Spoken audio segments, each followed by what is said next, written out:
Welcome to only IAS. स्वागत है आप सभी लोगों का प्रीलिम बूस्टर न्यूज डिस्कशन में। आज है 11 अक्टूबर 2021। तो आइए देख लेते हैं कि ऐसे कौन से इंपॉर्टेंट आर्टिकल्स हैं जो आज हम कवर करने वाले हैं। उसके पहले ये जानकारी है 60 days daily answer writing programme के बारे में। 17 अक्टूबर से ये स्टार्ट होने वाला है। इसमें डेली बेसिस पर आपको 7 क्वेश्चन दिए जाएंगे। विद इन 1 आवर आपको उसे कंप्लीट करना होगा, जिसका आपको डिटेल्ड एनालिसिस और सिनॉप्सिस प्रोवाइड करवा दिया जाएगा। 8 वीकली फुल लेंथ टेस्ट होंगे जिनका आपको डिटेल फीडबैक मिलेगा, और बिल्कुल अंत में 5 फुल लेंथ टेस्ट होंगे यूपीएससी की तर्ज पे, जिसमें एक ऐसे का और 4 जीएस के पेपर्स होंगे। एक दिन में आपको 2 पेपर्स इसमें यहाँ पे अटेम्प्ट करने होंगे। 15 तारीख से पहले इनरोल होकर आप 50% का डिस्काउंट भी अवेल कर सकते हैं। फर्दर इसमें सारी प्रहार की बुकलेट आपको आपके डोर स्टेप पर डिलीवर कर दी जाएगी, जो कि इसी प्रोग्राम का हिस्सा होगा। चलिए आगे बढ़ते हैं। हमारा first article Nobel peace prize के बारे में है। इस साल ये पीस प्राइज मारिया रेसा और दिमित्री मुरातोव को दिया गया है। मारिया रेसा फिलीपींस से बिलोंग करती हैं, जबकि दिमित्री मुरातोव रशिया से बिलोंग करते हैं। इन्होंने फ्रीडम ऑफ एक्सप्रेशन को इंश्योर करने के लिए जर्नलिज्म के फील्ड में जो काम किया, उसी कंट्रीब्यूशन के लिए ये अवार्ड इन्हें दिया गया। ध्यान दीजिएगा कि जर्नलिज्म में ये पहली बार नोबेल पीस प्राइज मिला है 1935 के बाद। 1935 में ये प्राइज जर्नलिज्म के फील्ड में दिया गया था जर्मन कार्ल वॉन ऑसिटेस्की को, जिन्होंने जो पोस्ट वॉर रीआर्मामेंट था, यानी कि फर्स्ट वर्ल्ड वॉर के बाद का, उसे रिवील किया था। इसीलिए इन्हें यह प्राइज दिया गया था। 2020 का यह अवार्ड वर्ल्ड फूड प्रोग्राम को दिया गया था, जो कि यूएन की ही एक एजेंसी है।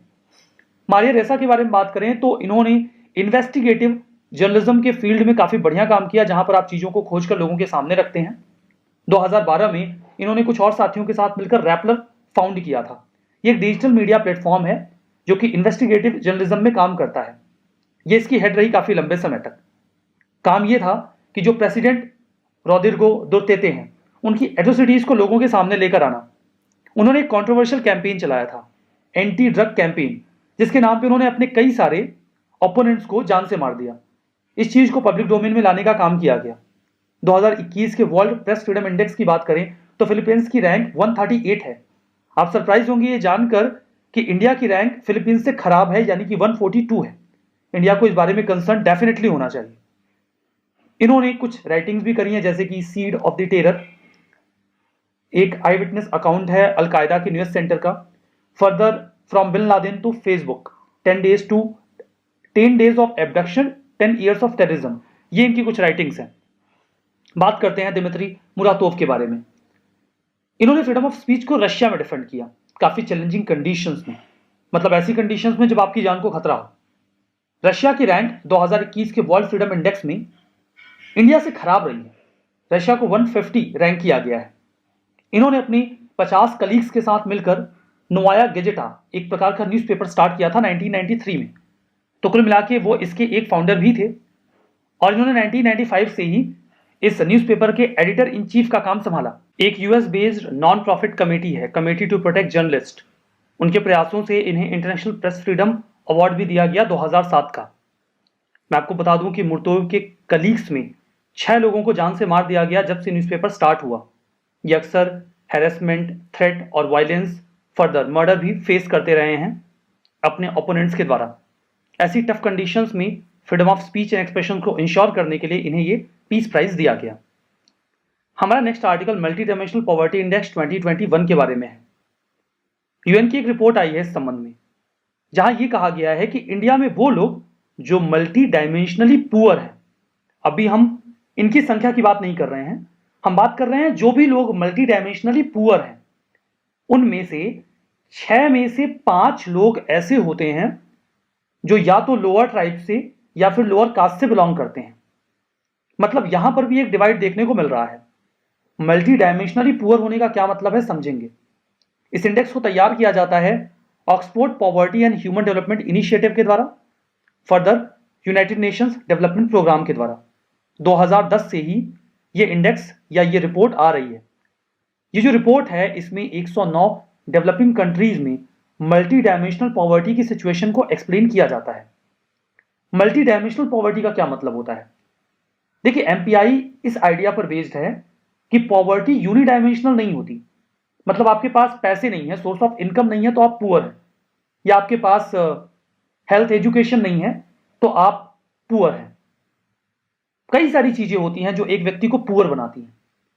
तो पॉवर्टी मल्टी डायमेंशनल होती है, वन डायमेंशनल नहीं होती। यहां पर कई सारे पैरामीटर्स पर किसी व्यक्ति के डिप्राइवेशन को इवेल्युएट किया जाता है। 3 डायमेंशंस में 10 इंडिकेटर्स इवेल्युएट होते हैं। हेल्थ में चाइल्ड मोर्टेलिटी कैसी है, पहला हो गया। दूसरा, न्यूट्रिशन का लेवल क्या है। एजुकेशन में ईयर ऑफ स्कूलिंग क्या है और चाइल्ड एनरोलमेंट रेशियो क्या है। स्टैंडर्ड ऑफ लिविंग में 6 चीजें देखी जाती हैं। पहला, इलेक्ट्रिसिटी, ये 5वें नंबर पे आएगा, मतलब घर में बिजली का कनेक्शन है कि नहीं है। फ्लोरिंग कैसी है, कच्चा मकान है, पक्का मकान है। ड्रिंकिंग वाटर की फैसिलिटी है साफ पानी की कि नहीं है। साफ सफाई का स्तर क्या है। कुकिंग फ्यूल क्या यूज हो रहा है, गैस सिलेंडर है या फिर जो उपले हैं, लकड़ी है, वो इस्तेमाल हो रही है। और एसेट कैसा है, मतलब 2 व्हीलर 4 व्हीलर है घर पे कि नहीं है। इन सारी बातों को आधार बनाकर ही किसी व्यक्ति की पॉवर्टी का इवेल्युएशन इस इंडेक्स में किया जाता है। फाइंडिंग्स में यह निकल के आया कि पूरी दुनिया में 1.3 बिलियन लोग मल्टी डायमेंशनली पुअर हैं। 5 देश जहां पर ऐसे पुअर लोगों की संख्या सबसे ज्यादा है। India 381 million, Nigeria 93 million, Pakistan 83 million, Ethiopia 77 million और democratic republic of Congo 56 million. India का वही है कि 6 में से 5 मल्टी डायमेंशनली पुअर लोग ऐसे परिवारों से बिलोंग करते हैं जिनमें हेड या तो शेड्यूल ट्राइब का इंडिविजुअल है या शेड्यूल कास्ट का या फिर अदर बैकवर्ड क्लास का। मतलब लगभग 12% जो मल्टी डायमेंशनली पुअर पॉपुलेशन है, यानी कि लगभग 162 मिलियन, ये भी निकल के आया कि वो फीमेल हेडेड हाउसहोल्ड से हैं, मतलब उनके परिवार की मुखिया एक महिला है। तो ये सारे इवैल्यूएशंस बताते हैं कि सरकार को किस दिशा में अच्छे से पॉलिसी मेकिंग करनी चाहिए। हमारा next article national green tribunal के बारे में है। सुप्रीम कोर्ट ने अभी नेशनल ग्रीन ट्रिब्यूनल को एम्पावर किया कि वो किसी भी प्रोसीडिंग को सुओ मोटो स्टार्ट कर सकते हैं। सुओ मोटो का मतलब होता है खुद से ही स्टार्ट कर दीजिए, अगर लगता है कि ये मामला बहुत जरूरी है तो। एनजीटी की बात करें तो एनजीटी एक स्पेशलाइज्ड बॉडी है, एक स्टैच्यूटरी बॉडी है, मतलब एक कानून से बनी है, national green tribunal act of 2010। काम यह है कि ऐसे केसेस जो इन्वायरमेंटल प्रोटेक्शन और कंजर्वेशन से जुड़े हुए हैं उनको इफेक्टिवली और तेजी से हैंडल किया जाए, नेचुरल रिसोर्सेज को और इन्वायरमेंट को बचाया जाए। बैकग्राउंड क्या है, इसके पहले एक बॉडी हुआ करती थी नेशनल इन्वायरमेंटल अपीलेट अथॉरिटी, उसे रिप्लेस करके एनजीटी बनाया गया। आर्टिकल 21 में भी कहा गया है कि हेल्दी इन्वायरमेंट होना हर व्यक्ति का फंडामेंटल राइट है, तो उसे भी इंश्योर करता है एनजीटी। एनजीटी के स्ट्रक्चर की बात करें तो इसमें एक चेयरपर्सन होते हैं, इसके अलावा जुडिशियल मेंबर और एक्सपर्ट मेंबर होते हैं। चेयरपर्सन तो एक ही होगा, लेकिन जुडिशियल मेंबर और एक्सपर्ट मेंबर की संख्या मिनिमम 10 और मैक्सिमम 20 हो सकती है। एनजीटी के सदस्यों के जो कार्यकाल होते हैं वो 5 साल के होते हैं और एक बार सदस्य बनने के बाद कोई व्यक्ति रीअपॉइंट नहीं हो सकता। सभी लोगों की हम बात कर रहे हैं, चेयरमैन की भी बात कर रहे हैं। अब एनजीटी के चेयरमैन और मेंबर्स अपॉइंट कैसे होते हैं। जो चेयरमैन होते हैं इन्हें तो सेंट्रल गवर्नमेंट अपॉइंट करती है, यद्यपि ऐसा करते वक्त वो चीफ जस्टिस ऑफ इंडिया के साथ कंसल्ट जरूर करते हैं। और बाकी मेंबर्स के जो कि जुडिशियल मेंबर और एक्सपर्ट मेंबर्स होते हैं उनके लिए एक सिलेक्शन कमेटी होती है, सेंट्रल गवर्नमेंट इसे फॉर्म करती है, वही इनका अपॉइंटमेंट करते हैं। इनकी पावर्स क्या होती हैं, ये ऐसे सभी सिविल केसेस इन्वेस्टिगेट कर सकते हैं जहां पर इन्वायरमेंट का क्वेश्चन इन्वॉल्व हो। अगर कोई लीगल लॉ है जिसे इन्फोर्स नहीं किया जा रहा, इन्वायरमेंट का लॉस हो रहा है, उस संबंध में भी ये कार्यवाही करेंगे। ट्रिब्यूनल अपने अवार्ड या डिसीजन देते वक्त कोड ऑफ सिविल प्रोसीजर 1908 को लेकर बाध्य नहीं है। फर्दर ये अपने decisions principles of natural justice के बेसिस पे देते हैं, मतलब क्या सही है और क्या गलत है। तो नेचुरल जस्टिस के प्रिंसिपल में ये किन बातों को ध्यान में रखते हैं ये भी जानना जरूरी है। जैसे कि अपना डिग्री, ऑर्डर या अवार्ड देते वक्त ये प्रिंसिपल ऑफ सस्टेनेबल डेवलपमेंट को संज्ञान में लेते हैं, मतलब डेवलपमेंट ऐसा हो जो नुकसानदेह ना हो। प्रिकॉशनरी प्रिंसिपल, मतलब ऐसी कोई एक्टिविटी ना हो उसे रोका जाए जिससे इन्वायरमेंट को लॉस हो सकता है। और पोल्यूटर्स पे प्रिंसिपल, जिसने पोल्यूशन फैलाया है वही उसको पे करेगा। इस संबंध में अगर कोई अपील की जानी है तो एनजीटी के खिलाफ में अपील सुप्रीम कोर्ट में की जा सकती है, वो भी अवार्ड की जानकारी पार्टी को मिलने के 90 डेज के भीतर।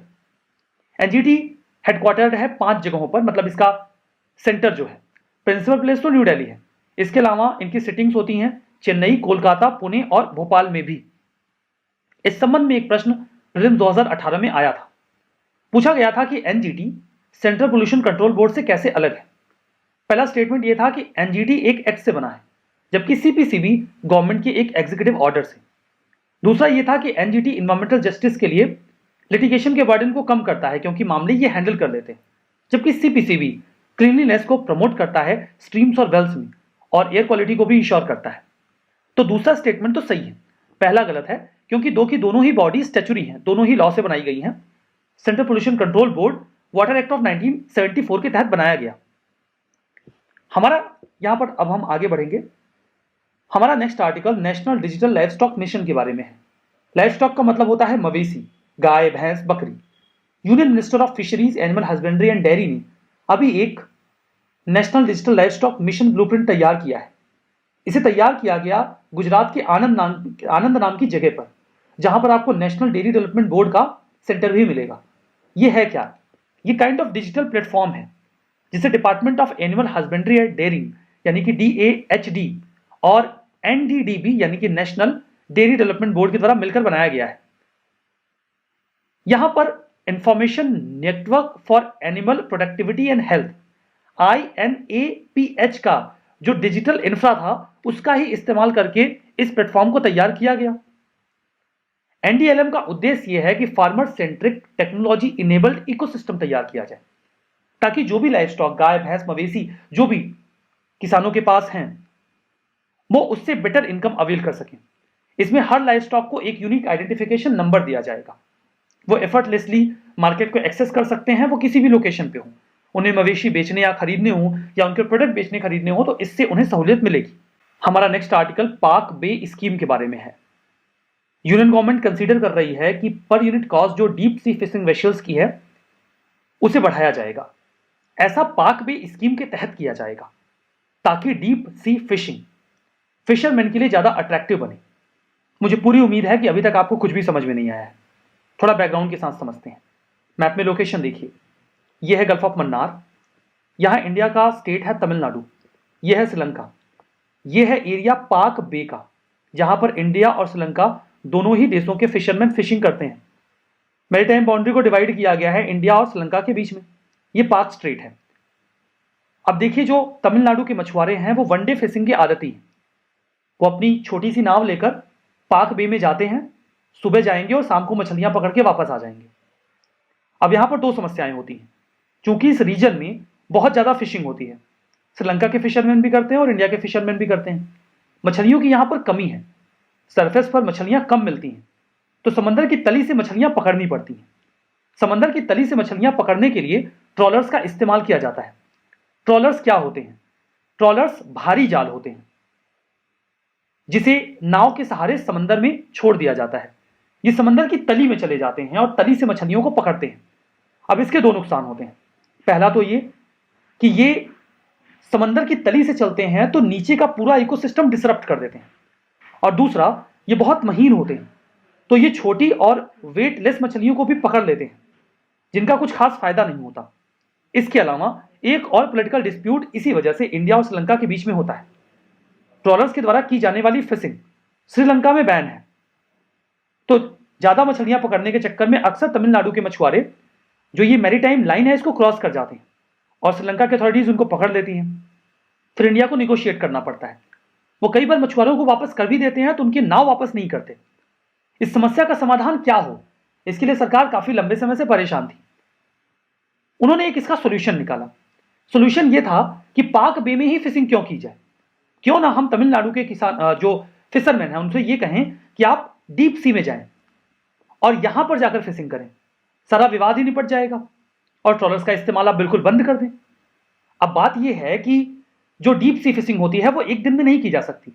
डीप सी फिशिंग में कम से कम 10 से 30 दिन का समय लगता है और इसके लिए बहुत भारी जहाज चाहिए होते हैं, शिप्स चाहिए होते हैं जो मजबूत हो, टेक्नोलॉजी इनेबल्ड हो, लंबे समय तक समंदर में रह सकते हो। तो ये बड़े शिप्स अगर उनके पास हैं, वेसल्स हैं, फिशिंग वेसल्स, तो वो डीप सी में जाके 10 से 30 दिन तक रहेंगे, मछलियां पकड़ेंगे, वहीं खाएंगे पिएंगे और जब मछली जहाज भर जाएगा तो वापस लेकर आएंगे और बिडिंग में बेच देंगे। अगर ये कर लिया जाए तो सारी समस्याओं का निदान हो जाए। लेकिन अब इतने बड़े वेसल्स मछुआरों को मिलेंगे कैसे, क्योंकि ये बहुत महंगे होते हैं, मछुआरे इसे अफोर्ड नहीं कर पाएंगे। इन दैट केस सरकार ने 2017 में पाक बे स्कीम को लॉन्च किया। यह सेंट्रली स्पॉन्सर्ड स्कीम है, केंद्र और राज्य दोनों को इसका हिस्सा देना होगा। तमिलनाडु स्पेसिफिक स्कीम है, इस स्कीम के तहत सरकार ने कहा कि हम 2000 डीप सी वेसल्स बनाएंगे और इसे बहुत ही सस्ते दाम पर स्टेट के फिशरमैन को दिया जाएगा ताकि वो ट्रॉलर्स का इस्तेमाल ना करें, डीप सी में जाकर फिशिंग करें और इकोलॉजिकल जो डिस्ट्रक्शन हो रहा है हम उससे बचें। इससे जो इंटरनेशनल मैरीटाइम बाउंड्री लाइन का डिस्प्यूट होता है इंडिया श्रीलंका के बीच में वो भी नहीं होगा। अब इसमें मामला क्या है, शुरू में सरकार ने जो वेसल बनाने वाली कंपनी है उससे ये कहा कि आप मैक्सिमम 80 लाख का वेसल बना सकते हैं जो हम इस स्कीम के तहत खरीदेंगे। जो भी उसकी कॉस्ट आएगी उसका 50% सेंट्रल गवर्नमेंट देगी, 20% स्टेट देगा, केवल 30% जो फिशरमैन है उसे बियर करना होगा। उसमें भी 10% उसे इंस्टीट्यूशनल फंडिंग मिल जाएगी, बैंक से लोन मिल जाएगा, फाइनेंस मिल जाएगा। 20% उन्हें अपनी ओर से देना होगा और वो उस वेसल को खरीद करके डीप फिशिंग में इन्वॉल्व हो सकते हैं। पहले ये लिमिट 80 लाख की थी, लेकिन ये बात चल रही थी कि इतने में अच्छे वेसल्स नहीं बन पा रहे हैं, इसकी कॉस्ट को सरकार को बढ़ाना चाहिए ताकि और ज्यादा कॉस्ट के वेसल्स भी इसका हिस्सा बन सकें। तो सरकार कंसीडर कर रही है कि अब इसकी कॉस्ट 1.3 करोड़ तक हम रखेंगे। 1 करोड़ 30 लाख तक के वेसल भी इस स्कीम का हिस्सा होंगे। मैं आपको बता दूं कि पाक वे स्कीम प्रधानमंत्री मत्स्य संपदा योजना का हिस्सा नहीं है। यहां पर 1.2 करोड़ तक के वेसल्स अलाउड हैं जिनको इस स्कीम में शामिल किया जाता है। पाक वे स्कीम में केवल 80 लाख तक के ही थे, बट इसमें अभी 1.3 करोड़ तक का कंसिडरेशन चल रहा है। उम्मीद करता हूं ये स्कीम आप समझ गए होंगे। यहां पर कुछ स्टेटमेंट हैं, आपको ट्रू एंड फॉल्स बताना है। मल्टी डायमेंशनल पॉवर्टी इंडेक्स ये 3 डायमेंशंस कवर करता है, per capita income, standard of living और poverty line. National green tribunal ये कोड ऑफ सेल प्रोसीजर 1908 को फॉलो करता है। नेशनल डिजिटल लाइवस्टॉक मिशन इसे department of animal husbandry and dairying ने एनडीडीबी के साथ मिलकर बनाया। पाक पे स्कीम सेंट्रली स्पॉन्सर्ड स्कीम है। बताइए कौन सा सही है कौन सा गलत। अब मैं आपको इसका सही जवाब बताऊंगा। पहला स्टेटमेंट गलत है, because multi dimensional poverty index में जो 3 डायमेंशंस हैं वो हैं हेस, HES, हेल्थ, एजुकेशन और स्टैंडर्ड ऑफ लिविंग। तो ये तो गलत हो गया। दूसरा है नेशनल ग्रीन ट्रिब्यूनल, ये नेचुरल जस्टिस पे जाते हैं, तो ये भी गलत हो गया। तीसरा और चौथा सही है। सेशन की पीडीएफ आपको ओनली एज के टेलीग्राम चैनल पे मिल जाएगी, लिंक मिलेगा डिस्क्रिप्शन बॉक्स में। पीडीएफ डाउनलोड करके रिवाइज कर सकते हैं। आज का सेशन यहीं पे समाप्त होता है। बहुत बहुत धन्यवाद।